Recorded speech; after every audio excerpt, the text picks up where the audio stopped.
ஒருவேளை நீங்கள் இப்படி ஒரு டேங்க்கில் வந்து மாட்டியிருக்கீங்க. இந்த இடம் தான் இதான் டேங்க், ஓகேங்களா? இந்த டேங்க்குள்ளே நீங்கள் வந்து இருக்கீங்க.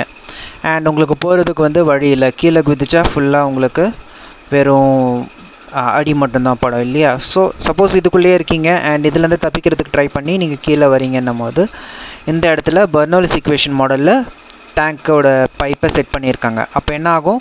தண்ணி ஃபோர்ஸில் வரும். அப்போ ஃபோர்ஸாக வந்தால், அதாவது நம்ம வீட்டை டேப் திறந்தால் எப்படி தண்ணி ஃபோர்ஸாக வரும், அது பெர்னோலிஸ் ஈக்குவேஷன் தான்.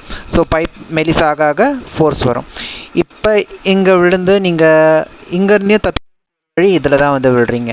இந்த கப்பில் திருப்பி நீங்கள் போயிட்டு சப்போஸ் புத்திசாலித்தனமாக இந்த கப்புக்குள்ளே போயிட்டு வெளியே வரும்போது இந்த கப்பில் தண்ணியில் மிதங்குறீங்க.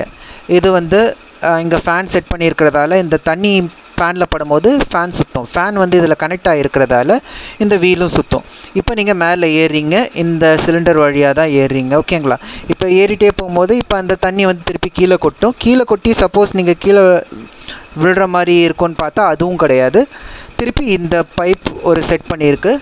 அந்த பைப்புக்குள்ளே செட் பண்ண இந்த ஒரு பைப்புக்குள்ளேயே நீங்கள் திருப்பி போயிட்டு மறுபடியும் இதே பைப்புக்குள்ளே விழுறீங்க. என்ன உங்களுக்கு சுவாசிக்கிறதுக்கு ப்ரீத் பண்ணுறதுக்கு மட்டும்தான் இங்கே டைம் கிடச்சிருக்கு.